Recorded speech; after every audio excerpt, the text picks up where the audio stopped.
मध्य प्रदेश में साल 2023 का चुनाव होना है, जिसके चलते आम आदमी पार्टी के बाद अब असद उद्दीन ओवैसी की पार्टी AIMIM ने चुनाव लड़ने की घोषणा की है। राजधानी में पत्रकारों से चर्चा के दौरान देश दुनिया के मुद्दों पर पत्रकारों से चर्चा की। इस दौरान ओवैसी ने विधायकों और सांसदों की पेंशन बंद करने की बात कही है। उधर मध्य प्रदेश सरकार ने किसानों का गेहूं बेच दिया, लेकिन अभी तक उनके खातों में पैसा नहीं पहुंचा है। कांग्रेस विधायक कुणाल चौधरी ने सरकार पर आरोप लगाया है कि गेहूं का पैसा न मिलने की स्थिति में सरकारी समितियों से लिया लोन पर 14% की दर से ब्याज का पैसा भुगतान करना पड़ रहा है। उधर नगर निगम चुनाव में प्रत्याशियों का प्रचार प्रसार तेजी से जोर पकड़ रहा है। असद उद्दीन ओवैसी की पार्टी AIMIM साल 2023 के विधानसभा चुनाव में अपने प्रत्याशी उतारेगी। ओवैसी की माने तो परिणाम चाहे कुछ भी हो, लेकिन पार्टी विधानसभा चुनाव के जरिए MP में अपने पैर पसारेगी। हमारा काम कोशिश करना है।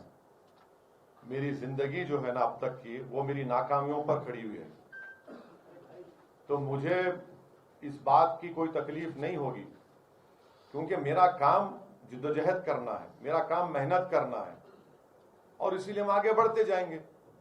यकीनन हम विधानसभा के चुनाव लड़ेंगे, इसमें कोई दो राय नहीं है। उधर ओवैसी ने सेना में अग्निवीर के जरिए युवाओं को 4 साल की सेवा करने पर सवाल उठाए हैं। साथ ही सांसदों को मिलने वाली पेंशन को बंद करने का समर्थन किया है। ओवैसी ने पत्रकारों से चर्चा में कहा है कि देश में बेरोजगारी बढ़ी है और ऊपर से सरकार अग्निवीरों के नाम पर जो 4 साल की सरकारी सेवा ले रही है, ये पाक और चीन की हरकतों को देखते हुए ठीक कदम नहीं है। कि जब अग्निवीरों को पेंशन नहीं मिलेगा, हम भी नहीं लेंगे। चलिए करिए। अगर एक दिन का कोई MP बनता है, पेंशन मिलेगा, ट्रेन में सहूलत मिलेगी, अस्पताल का बिल मिलेगा, और जो 4 साल आप कह रहे हैं, भाई वो तो या मरेगा या दुश्मन को मारेगा, उसको आप पेंशन नहीं देंगे। और देखिए, मेरी आप मीडिया से गुजारिश है, जो बच्चे 2019 में फॉर्म फिल करे, 2020 में एग्जाम लिखे, मेडिकल हो गया, PSL की लिस्ट आ गई, ऑर्डर उनको मिलना था, आपने उनको उस महरूम कर दिया आपने। आप बताइए, जो गांव-गांव से बच्चे मेहनत करते हैं, जो देश की सेवा करना चाहते हैं, उन पर क्या बीत रही होगी। तो ये बिल्कुल गलत है। बिल्कुल ये अग्निवीर की पॉलिसी देश के हित में नहीं है।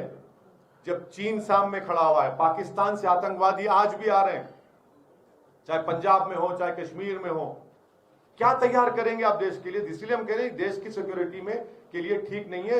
मोदी सरकार को ये पॉलिसी को वापस लेना चाहिए और लेना पड़ेगा।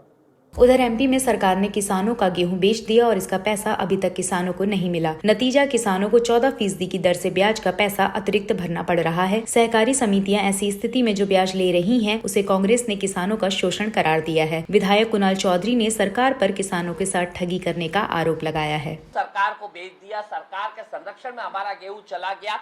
जब उसके पैसे की कटौती हमारी हो चुकी है, तो फिर किसान से 14% ब्याज लेने का काम क्यों? क्योंकि जब तक आप खरीदी समय पे जो सोसाइटियां है, उसे अगर आप नहीं भरते हो, तो उसके बाद वो ओवरड्यू हो जाती है। जब हम गेहूं बेच चुके थे, सरकार ने पैसा नहीं दिया, सरकार गलती कर रही है और किसान को 14% पूरे साल का ब्याज भरना पड़ रहा है। और सरकार ने ये सोची समझी साजिश के तहत कि कैसे किसानों को लूटा जाए और कैसे किसानों को लूट के जो सोसाइटियों को मजबूत करने का काम कहते हैं ना कि हम मजबूत कर रहे हैं, ये इसी लूट और झूठ के माध्यम से उन सोसाइटियों को मजबूत करना। उधर नगर निगम चुनाव में वार्ड प्रत्याशी जनता के बीच घर घर जा रहे हैं। कांग्रेस की वार्ड 35 की उम्मीदवार शिरीन अनवर मीटर भी जनता के बीच अपनी बात रखी है, जिसके चलते उन्हें समर्थन मिलने लगा है। स्थानीय विधायक आरिफ मसूद भी जनता के बीच कांग्रेस प्रत्याशियों को जिताने के लिए रैली से लेकर सभाएं तक कर रहे हैं। जी, कांग्रेस पार्टी से मुझे वार्ड 35 से जो टिकट दिया गया है, भाई आरिफ मसूद साहब ने जो मुझ पर विश्वास जताया है, तो मैं उनसे भी कहना चाहूँगी और अपने वार्ड 35 की जनता से भी बोलना चाहूँगी कि मैं आने वाले टाइम में इंशाल्लाह अगर यहाँ से पार्षद रही और मैं जीत के आई, तो मैं अपने वार्ड को स्मार्ट वार्ड बनाने की कोशिश करूँगी। यहाँ पे जितनी भी परेशानी है, मेन जो मेरा फोकस है वो एजुकेशन पे है।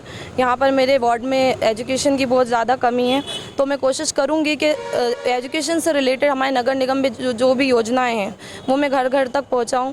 मेरी बहनों को मैं घर से बाहर निकालूं और उनका जो घर चलाने का जो भी व्यवस्था मैं कर सकती हूं, उनके सिलाई के ज़रिए, कढ़ाई के ज़रिए जो भी योजनाएं हमारे नगर निगम में आती हैं तो मैं उनको काम से लगाऊँ, अपनी बहनों को भी सेल्फ डिपेंड बनाऊँ।